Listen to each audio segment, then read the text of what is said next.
Il-Ministeru għall-Edukazzjoni u l-Commonwealth of Learning iffirmaw Memorandum of Understanding li jfassal il-bażi għal kollaborazzjoni fit-tul bejn iż-żewġ entitajiet fl-edukazzjoni diġitali. Din is-sħobija mistennija tara għadd ta' esperti fl-edukazzjoni diġitali jingħaqdu u jikkollaboraw flimkien biex jiżviluppaw qafas ġdid u sostenibbli ta' prattika tajba fl-edukazzjoni diġitali.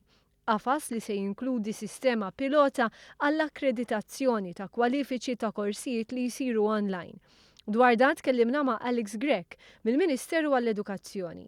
Kollaborazzjoni li ħajkun hemm bejn Malta u l-Commonwealth of Learning u sew fuq riċerka u sew fuq modi kif nibdew training għall-allima.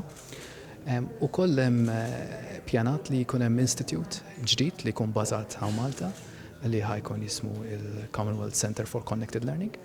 Dan il-ftim se jagħti spinta globali għal Malta għaliex din is-sħubija tirrikonoxxi l-irwol strateġiku ta' pajjiżna bħala pont bejn l-Unjoni Ewropea u l-Commonwealth.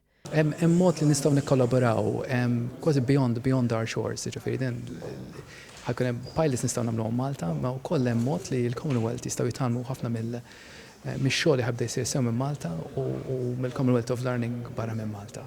Il-Memorandum of Understanding kien iffirmat mis-Segretarju Permanenti tal-Ministeru għall-Edukazzjoni Joseph Caruana u l-President tal-Commonwealth of Learning Asha Kanwar u l-Ministru għall-Edukazzjoni Evarist Bartolo laqa bi pjaċir din il-kollaborazzjoni.